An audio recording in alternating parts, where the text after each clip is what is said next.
गोरखपुर में काउंटर हुआ है, उसमें पुलिस से चूक हुई, गलती हुई। देखिए, आप लोगों को ले जाना चाहते हैं अरवल गोली कांड में। अरवल गोली कांड में 21 आदमी मारे गए थे। आज जिस प्रकार से हो रहा है कि पुलिस की चूक है, उस समय भी यही हो रहा था कि पुलिस बहुत धांधली किया है। ज्ञानी जैल सिंह राष्ट्रपति थे, वो आ रहे थे। हो सकता था कि बिहार की सरकार, तत्कालीन सरकार विंदेशी दुबे की सरकार खत्म हो जाती। हम उस समय रेवेन्यू मिनिस्टर थे, राज्य मंत्री दिलकेश्वर बाबू मंत्री थे, कोई दूसरे विभाग के, उनको कहा गया था जाने के लिए। वो आए यहाँ, सब लोगों ने कहा कि पुलिस ने बर्बरता दिखलाई है, लेकिन जीतन मांझी की खोपड़ी उल्टी पड़ी। वो वहाँ गया, जांच किया तो लगा कि एक शेड्यूल कास्ट के पदाधिकारी जो एडीएम रैंक का था, उसके घर के सामने 3 फीट पर दीवार दी जा रही थी। उस दीवार को पुलिस प्रशासन ने तोड़ने का काम किया।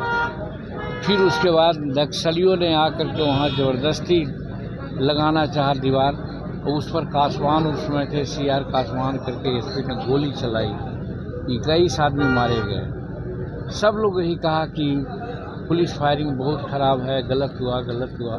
लेकिन हमने कहा कि एक शेड्यूल कास्ट की इज्जत बचाने के लिए ये काम हुआ है, गलत नहीं हुआ है। तो सब कोई कहते थे जीतन मांझी की उल्टी खोपड़ी। लेकिन ज्ञानी जैल सिंह हमारे रिपोर्ट पर 2.5 पन्ने का रिपोर्ट हमने लिखा था, 500 प्रतियाँ बनाई गई थी, और न ज्ञानी जैल सिंह आए, न बलराम जाखड़ जी आए, और न विदेशी दुबे की सरकार गई। सी सुब्रमण्यम चीफ सेक्रेटरी थे, उन्होंने सराहा कि एक अच्छा रिपोर्ट आपने दिया कि आज हम लोग वंचित हो गए, ठीक हो गए।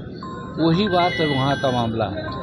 मैं कहता हूँ कि हम पर कोई रिवॉल्वर लहराए तो हम छोड़ दें, उसको कैसे छोड़ें। और इसका नतीजा हुआ कि बहुत से ASI और लोग, पुलिस लोग मारे गए हैं।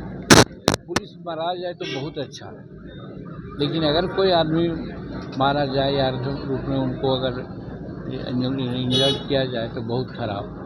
तो मैं समझता हूँ दुनिया लोग कह रहा है, कहते रहे। हमारा कहना है कि वहाँ पर पुलिस ने कोई बर्बरता नहीं की है। और सबसे बड़ी बात यह है कि सम्राट चौधरी जो मुख्यमंत्री बिहार के हैं, उन्होंने न्यायिक जांच गठित कर दिया है।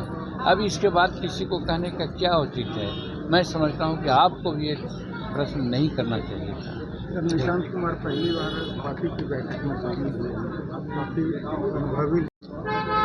देखिए, मैं कहता हूँ देहाती जुमला है कि बांस के कोठी में बांस ही फूटता है, समझते हैं ना।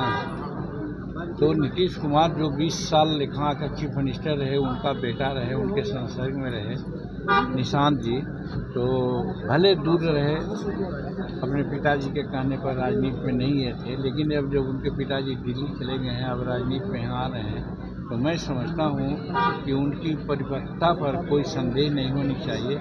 आज नहीं तो कल वो सचमुच साबित कर देंगे कि भरत पिता के भरत पुत्र हैं।